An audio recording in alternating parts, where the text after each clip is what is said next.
மக்களுடைய கொதிநிலை அறிக்கையாக இருக்கின்றது. श्री राजकुमार सांगवान जी। धन्यवाद सभापति महोदय, आपने मुझे वित्त विधेयक 2026 के पक्ष में बोलने का अवसर प्रदान किया। माननीय सभापति जी, वित्त विधेयक 2026 की मुख्य घोषणाएं मुख्य रूप से कर प्रणाली के सरलीकरण, डिजिटल अर्थव्यवस्था को बढ़ावा देने और मध्यम वर्ग को राहत देने पर केंद्रित है। सरकार ने पुराने इनकम टैक्स एक्ट की समीक्षा पूरी कर ली है। अब एक सरल और स्पष्ट नया आयकर अधिनियम लागू किया गया, जिसका उद्देश्य मुकदमों को कम करना और करदाताओं के नियमों को आसान बनाना है।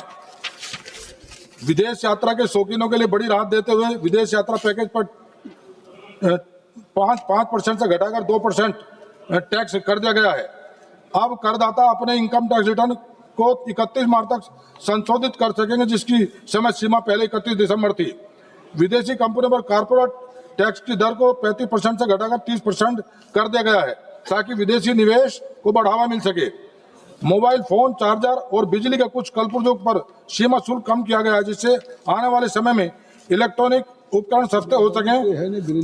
3 कैंसर दवाओं को सीमा शुल्क से पूरी तरह मुक्त कर दिया गया है। महोदय, कैंसर जैसी बीमारियों से मैंने बहुत परिवारों को बर्बाद होते देखा है। महंगी दवाइयों के कारण और रिजल्ट, कैंसर की बीमारी ठीक होने के रिजल्ट बड़े कम थे, और जिसकी महंगी दवाइयों के कारण उनके परिवारों को आर्थिक रूप से बहुत नुकसान चुकाना पड़ा है। सोना और चांदी कीमती धातु पर आयात शुल्क के तर्कसंगत बनाना, ताकि घरेलू बाजार में कीमतों को स्थिर रखा जा सके। मुद्रा ऋण की सीमा 10 लाख से बढ़ाकर 20 लाख कर दी गई है, जिससे छोटे उद्यमों को अधिक पूंजी मिल सके। महोदय, खेती की जमीन, कृषि भूमि के अधिग्रहण पर मिलने वाले मुआवजे को टैक्स के दायरे से बाहर रखने के प्रावधानों को स्पष्ट किया गया है। सभापति महोदय, यानी वित्त विधेयक 2026 का मुख्य उद्देश्य कर प्रशासन में पारदर्शिता लाना और ईज ऑफ लिविंग को बढ़ावा देना है, जिससे इस देश के आम नागरिकों को बहुत लाभ होगा।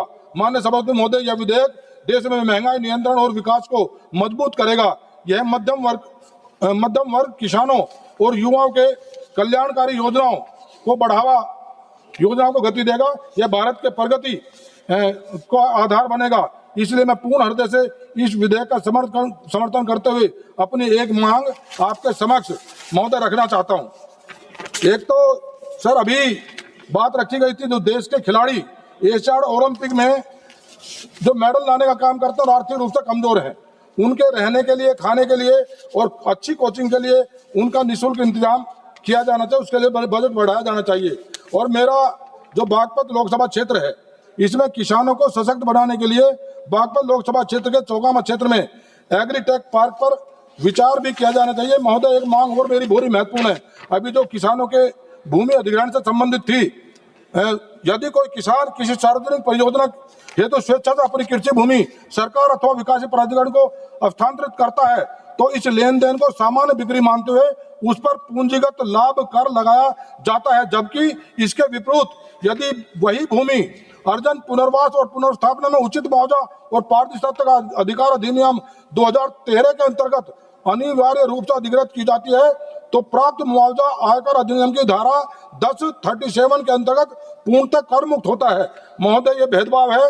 मैं आपसे एक मांग करता हूं, आपके माध्यम से मांग करता हूं, यदि किसी किसान द्वारा किसी सरकारी संस्था अथवा सरकार से संबंध निकाय जैसे विकास प्राधिकरण, एमडीए को अधिसूचित सार्वजनिक उद्देश्य परियोजना हेतु भूमि का हस्तांतरण, चाहे वह स्वैच्छिक समझौते के माध्यम से अथवा अनिवार्य अधिग्रहण द्वारा हो, आयकर अधिनियम 1961 की धारा 1037 के अंतर्गत स्पष्ट रूप से सम्मिलित किया जाए, ताकि उसे आयकर पूंजीगत लाभ कर से मुक्त किया जाए। इससे किसानों के साथ निष्पक्षता एवं समानता सुनिश्चित होगी, सरकार और किसानों के बीच विश्वास सुदृढ़ होगा तथा विकास परियोजनाओं के क्रियान्वयन में अनावश्यक जो गतिरोध है समाप्त होंगे।